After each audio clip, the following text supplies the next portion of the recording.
Better World Blueprint. Good humans doing good things.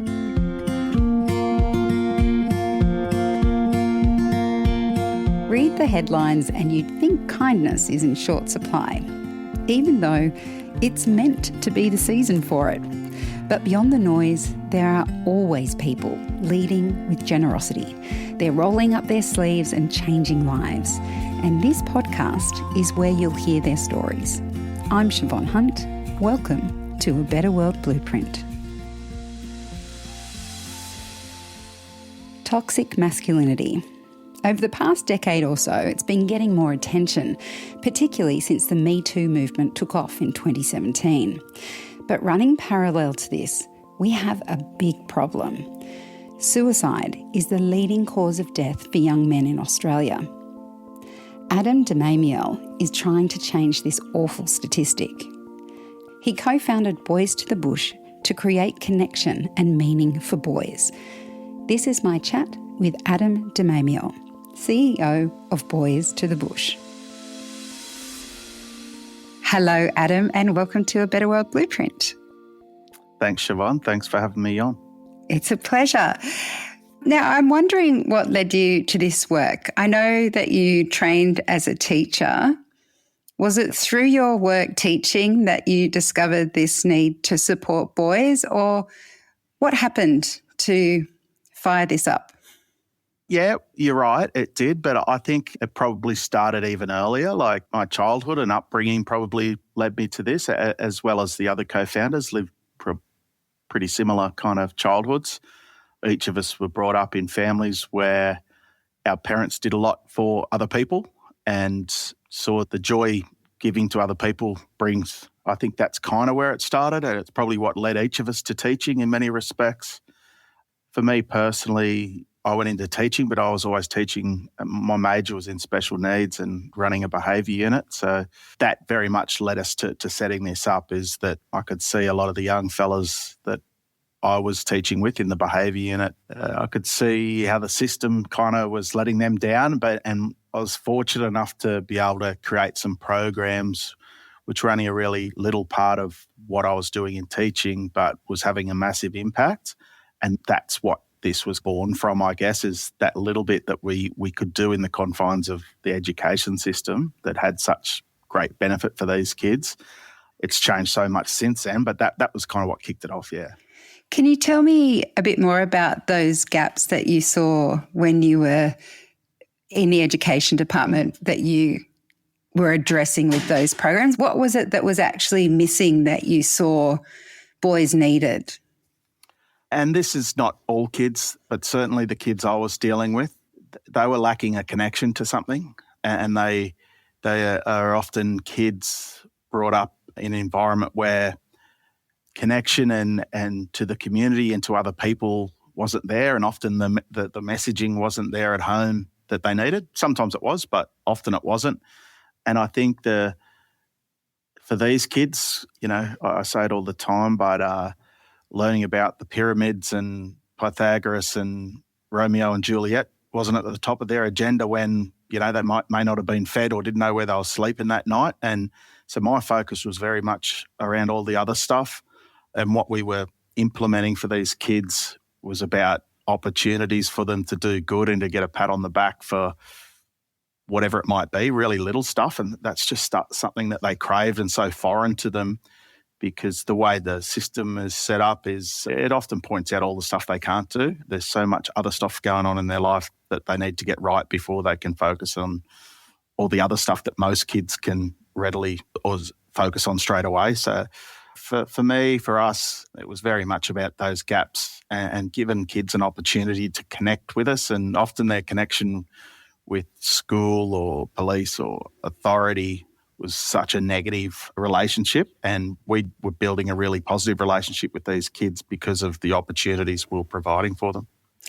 Talk to me about those opportunities, because I must admit, children can be a complete mystery to me sometimes, particularly boys, probably because I am a girl, but young men can be hard to reach. So can young girls. Like childhood and teenagehood today is so different from when we were growing up. Was it straightforward in finding those things that you could present to them that would bring about that connection you were aiming for, that support and helping them to thrive? Was that straightforward, or was it hard to find something that they could connect with? I would say it's relatively straightforward. There's no great science behind what we do. We're pretty simple people, and we've kept it pretty simple the whole time. There is a whole lot to it these days, but essentially the kids, the boys that we're working with, and girls no doubt are very similar, but similar to you, I don't know a whole heap about girls. I say that as a father of two teenage girls, but all boys and all people, I think, are craving connection and purpose, and the world in which a lot of these kids live in, they're just not brought into somewhere where they're able to connect and have people to help connect them. So what we're doing is facilitating an opportunity to connect them to our sort of network, to our communities. That's what it's all born on, and the magic is solely around what we give them, and what we give them is our time. That's what no one else really has, and being present for them and giving them lots of chances. That's the magic. That's what we do, is just give them our time, and once we connect with them, we link them in with all the other people that we know that can add value. Let's go back to let's start with the actual programs that you run. Can you talk me through what that looks like practically? Yeah, so the way our business model is set up is a bit different to a lot of others. We don't receive much funding from government, philanthropy, corporate, so we're very much a fee-for-service. The majority of the kids that come to us are funded via their NDIS package because of a disability or an impairment, or they're funded via the government indirectly because they're in out-of-home care. So typically it'll be a caseworker or a plan manager will contact us and say, hey, I've got a young fella who presents with this, and they're all pretty similar. Lots of behavioural issues, lack of connection. That's probably the common thing. And trauma is a big thing. Like a large proportion of the kids is trauma, and extreme trauma, if I'm being completely honest. That's how a lot of them present to us. But we work on individualised goals for all of them as well. So a lot of it's around respect for women, how to communicate, lots of bits and pieces. We don't rely on volunteers. We have paid staff that deliver our mentoring as our core program. That's our bread and butter. We run a whole heap of other programs and camps and school programs and other stuff. But one-on-one mentoring is where we have the biggest impact. Have you ever been one of those mentors, or are you sort of more behind the scenes setting it up? I'm behind the scenes now. I left teaching in 2019 as our first employee, and I was the general manager. And at that stage, we were just running camps, which I was working on the camps. And for the first couple of years, those of us involved in the camps were volunteering our time and begging and borrowing and stealing to get the gear we needed to run the camps from friends and family. Then we started with mentoring probably around 2000, thereabouts. And yeah, I was very much involved working with the kids, loved it. That's why I did it. I was, I think, pretty good at it. As we've grown and evolved, I've had to move away from that, and I'm now in the role which sees me sitting in front of a computer and travelling and getting in front of people. But I understand why. Like I really miss working with the kids, but I know I need to do this for us to increase impact. That's how I'm going to help more kids, by going into this role. So I've had to evolve lots and made lots of mistakes, and that's how you learn, right? Yeah. It's not always without pain. Yeah, that's right, 100%. Well, tell me about the relationships that you developed over that time. One of my questions is I always ask, did you ever stumble? And it sounds like you are heading into pretty tricky terrain with, as you mentioned, lots of young men with a history of trauma, a lot of challenges. It sounds like you had quite a stable upbringing with really great role models. Yep. Is that ever hard on a personal level to be holding that space for kids who've had such a rough time? Yeah, it can be hard, certainly, because we all get so attached to these kids, right? That's where we're different. I think a lot of organisations encourage their team not to get emotionally connected, but the people we're recruiting, they just naturally will, and that's what the kids need. So, yeah, it can be difficult. I think the most difficult part of it is when we see a problem that we're not able to fix, or the system doesn't allow us to, or rules and regulations say we can't, and we're always trying to work out ways around it so we can support the kids. So I've been asked that question so many times, how do you sleep at night? And I've always slept really well knowing that I'm doing something about it. But the tough part of it is really when you see and hear issues of the kids that are outside of your control and there's not much you can do. That's what pains me the most. But I think we've built a pretty good platform and a bit more of a voice to make bigger change as well. And that's something I'm really passionate about doing now, is like not going, well, it's outside of our control. It's like, how can we make it something that we can help change and get in front of decision makers and stuff? Because I think the answers are pretty simple for a lot of these kids. We need to connect them to good people and show them all the other support services and things that are out there available to them that they'll never be put in front of unless we do it. So you mentioned around the question, do I ever stumble or have I ever stumbled? It's like I feel like I've been tripping over since I started. But, you know, we've grown every time there's been a challenge. We've learnt something and we've evolved and we've learnt so much, and we'll continue. I think we kind of celebrate those times we stumble and I certainly don't hide from the fact, none of us do, that we don't have all the answers, but we're trying to work it out, and mistakes is just what happen when you're having a crack.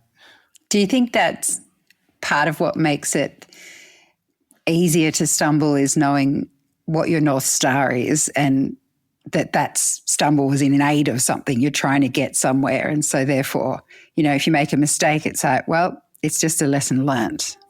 Yeah, absolutely. I mean, we're very purpose-driven, obviously. So while ever we're focused that way, and if we trip up, it's inevitable. But if we're sort of searching for, as you say, that star, I think it's all just part of our foundations that we've created, and each challenge has just allowed us to be able to grow from those foundations. So we've done so much, and it's pointed out to us so often how much we've achieved in a short period of time and how amazing it is. You know, we have over 100 employees now, and we're in 11 communities and all that, which is great. But I personally just feel like we've only just started. Like, we're only just laying the foundations. Like, there's so much more to do. I wouldn't have thought that way 3 or 4 years ago, but I can see now, like, we are, like, the results speak for themselves. The outcomes we get with the kids are speaking for themselves. So we just need to do more of it. So has this work changed you? Yeah, it has in many ways, and probably positively and negatively. I think what stayed the same is why I'm doing this, and like, hand on heart, like, this is about changing and saving lives and connecting more communities. That's what it's been from the start. But I've had to change. I've had to grow and evolve personally to be able to let go of some things and hand things on to others. I've also probably sacrificed family time and hobbies and interests. This is my hobby, but it's come at a personal toll as well. You know, like, it's trying to find that balance. So I'm still trying to learn what the right balance is, but I've changed heaps, and some people would say for the better and maybe for the worse, but we're helping more kids and having more impact. So I would say the majority of it is probably for the better. Professionally, I wouldn't have thought in a million years I'd be a CEO of a charity this sort of size and speaking to politicians and philanthropists and doing podcasts and all that sort of stuff. That's a great attitude. So talk to me about that impact, and I'm kind of interested in 2 parts. So one, it sounds like you've got probably data to show how many lives you've affected and what they're doing. So I'd love to know about that. But then I'd also love to know if there's anyone in particular who stands out to you, who's stuck in your heart, that, you know, you've really been able to look at and go, this is what it's all about. I guess in terms of sheer numbers, since we started, we're pushing upwards of 10,000 kids that we've supported in different programs. And a lot of those kids, you know, have been really minor touch points, you know, like they've been involved in really one-off type programs, but we've still done something positive for them or given a lesson or whatever. Over 2,000 kids have been in our intensive programs, and they're the kids whose lives are being changed and saved. We've built out an impact measurement tool that's only early days, but showing us the different areas where we are having impact, and it's increasing attendance at school, It's connecting them to their community, to family, to Aboriginal culture. And it's off the charts, that growth in those areas. So we're now spending time looking at the research and stuff to sort of link the two together, the impact we're having with what the research tells us. But a lot of the impact is immeasurable type stuff. We've had countless kids' lives that I know we have saved. We've had staff that have physically saved them. Like, before I got on the podcast today, I was both proud and overjoyed, but also a little bit sad, because one of our locations, Echuca in Victoria, they just said, they've just lost 5 kids off the books. And we need kids in the programs as a business to keep going, right? But we've lost 5 kids. We've got to replace them to keep our staff busy and whatever. And I was like, that sucks. But on the flip side, all 5 of them have got jobs. So it's exactly what we want. So there's, loads and loads of kids now that have jobs because of us. There's kids that are now reconnected with family that they hadn't been in years. There's kids that we've introduced to other charities and other services and stuff that weren't linked to them and never would have. And now those charities and those service providers are adding value to the kids. There's communities now that we're in, they're taking ownership of these kids. It's not us doing it all. We connect with the kids and then link them. That's our role in this whole thing. But it's the communities that are giving the opportunities to the kids, giving them jobs, and whether it be part-time, full-time. And I think probably the other one is our whole purpose is about connecting communities and working with these young fellas.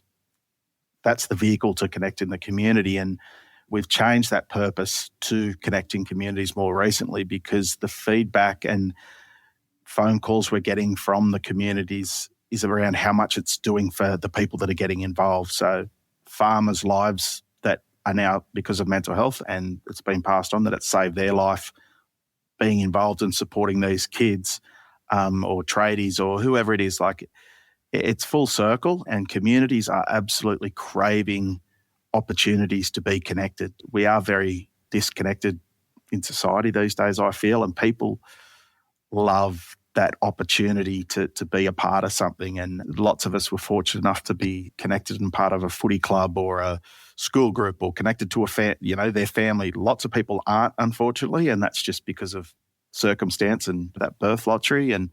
But something I'm super proud of is how communities have gravitated towards us and are like opening up their doors and, hey, how can I help? Here's clothes, here's food, here's a job. What do the kids need? Like, the communities want to help these kids, and without that kind of intervention, these kids are unfortunately the kids that are going to cause us the grief in the future. So it's 100% early intervention in so many respects. I can see the optimism when you talk about that, which is so exciting, because it must be a hard area to work in, and just the fact that you're making that difference, not just for the kids, but like you said, in bringing back connection, which should be part of all of our lives, and historically it's what we need as humans. So it's super exciting that you're doing that. Adam, thank you so much for speaking with me today. No worries, thank you.